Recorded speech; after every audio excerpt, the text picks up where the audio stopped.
بسم اللہ الرحمن الرحیم۔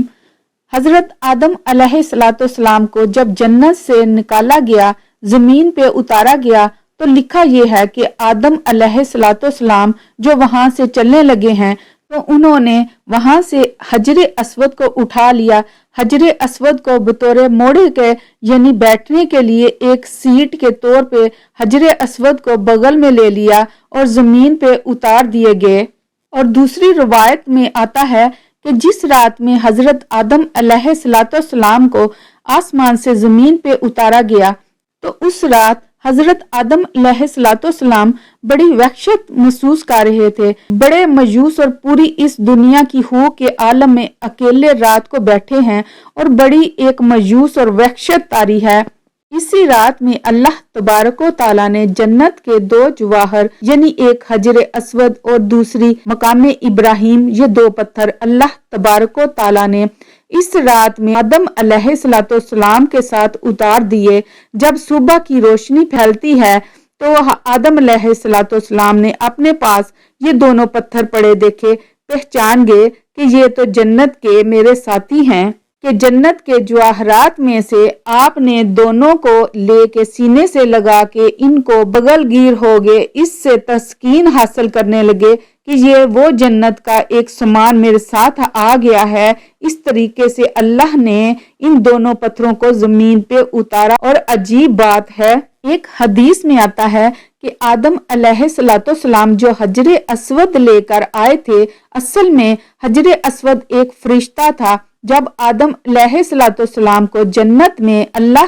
تبارک و تعالیٰ نے آباد کیا، ایک فرشتے کی نگرانی لگا دی تھی کہ آدم علیہ السلام کی نگرانی کرے کہ وہ ان تمام کی تمام جنتی ان کے لیے مباح ہے، لیکن یہ جو ایک درخت ہے، اس درخت کے کھانے سے ان کو منع کیا گیا ہے، تو تم اس کی نگرانی کرتے رہو، کہیں آدم علیہ السلام اس درخت کا پھل نہ کھائیں۔ چنانچہ یہ فرشتہ جو ہے وہ آدم علیہ السلام کی نگرانی کرتا رہا، تو آدم علیہ السلام بھی محتاط رہے اور جنت کے اندر وقت گزرتا رہا۔ جب اللہ تبارک و تعالیٰ کو تکوینی طور پر منظور تھا کہ آدم علیہ السلام پھل کھائیں اور پھر آگے سارا پڑوسی جو ہوا، تو یہ تکویلی نظام ہے، اللہ کے ہاں یہ ہونا تھا، یہ مقدر تھا۔ تو اللہ تبارک و تعالیٰ نے آدم علیہ السلام سے اس فرشتے کو اوجل کر دیا، یعنی آدم علیہ السلام کو فرشتہ دائیں بائیں کہیں نظر نہ آیا۔ تو جب یہ آدم علیہ السلام کو پھل کھانے کا موقع آیا تو انہوں نے آگے بڑھ کر اس پھل کو کھا لیا۔ جیسے ہی پھل کھایا تو اللہ تعالیٰ کے ہاں ایک خاص قسم کا غضب نازل ہوا کہ یہ تمہیں منع کیا گیا تو کیوں کھایا؟ تو اسی ہیبت اور دبدبے کے عالم میں اللہ تبارک و تعالیٰ نے اس فرشتے کی طرف دیکھا۔ جب اس ہیبت کے عالم میں اس فرشتے کو دیکھا ہے تو فرشتہ خوف سے پتھر بن گیا اور وہ حجر اسود کی شکل کے اندر قائم ہو گیا، اور جس کو آدم علیہ السلام زمین پہ لائے۔ اس کی تائید ایک دوسری حدیث میں اس طرح ہے کہ نبی کریم صلی اللہ علیہ وسلم فرماتے ہیں، کل روز قیامت میں جب حجر اسود میدان حشر میں آئے گا تو اس کے دو کان ہوں گے، اس کی دو آنکھیں ہوں گی، اس کی زبان ہوگی، باقاعدہ ہاتھ ہوں گے، گویا کہ پورے ہاتھ پیر کے ساتھ یہ میدان حشر کے اندر پہنچے گا۔ اور ساتھ ہی نبی صلی اللہ علیہ وسلم نے فرمایا،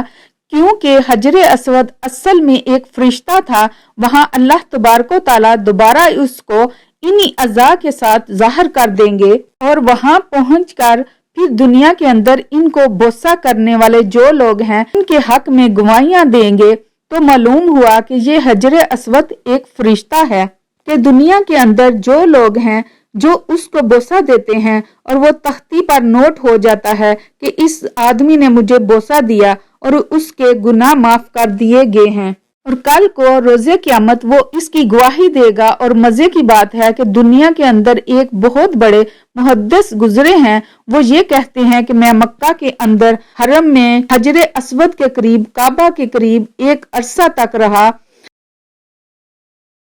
تو میں نے ایک مرتبہ عجیب منظر دیکھا کہ یہ حجر اسود وہاں سے نکلا، حجر اور اس کے دونوں ہاتھ تھے، پیر تھے، اس کے کان اور پوری ایک انسانی شکل میں نکلتا ہے۔ وہ نکلا اور کافی دور تک ٹہلتا رہا اور دوبارہ وہ اسی جگہ قائم ہو گیا اور اسی طرح پتھر کی شکل اختیار کر دی۔ اس روایت سے تائید ہو گئی ہے کہ جو اس بہت بڑے محدث نے یہ نظارہ دیکھا تو معلوم ہوا ہے۔ حدیث میں آتا ہے کہ جب حجر اسود کو کوئی حج یا عمرہ کرنے والا بوسہ دیتا ہے تو حقیقت میں وہ اللہ سے مصافحہ کرتا ہے، اللہ سے سلام کرتا ہے، تو سلام کرنے کے نتیجے میں اللہ تبارک و تعالیٰ اس کے سارے گناہوں کو معاف کر دیتے ہیں۔ جیسے خود دو ایمان والے جب آپس میں ایک دوسرے سے مصافحہ کرتے ہیں، حدیث میں آتا ہے کہ ان دونوں کے الگ ہونے سے پہلے، ان کے مصافحے الگ ہونے سے پہلے اللہ گناہ معاف کر دیتے ہیں۔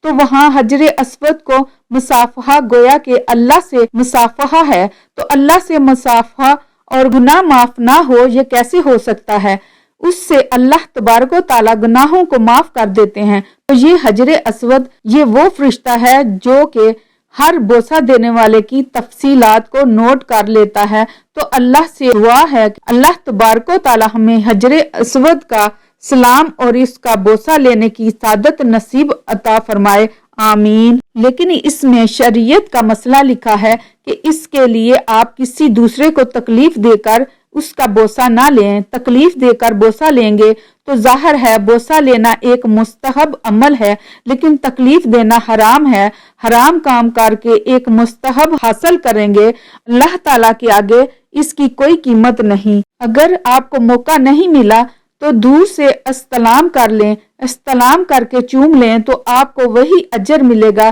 جو کہ بوسہ دینے کے موقع پر ملتا ہے۔ اللہ سے دعا ہے کہ اللہ تعالیٰ اس پر عمل کرنے کی توفیق عطا فرمائے، آمین ثم آمین۔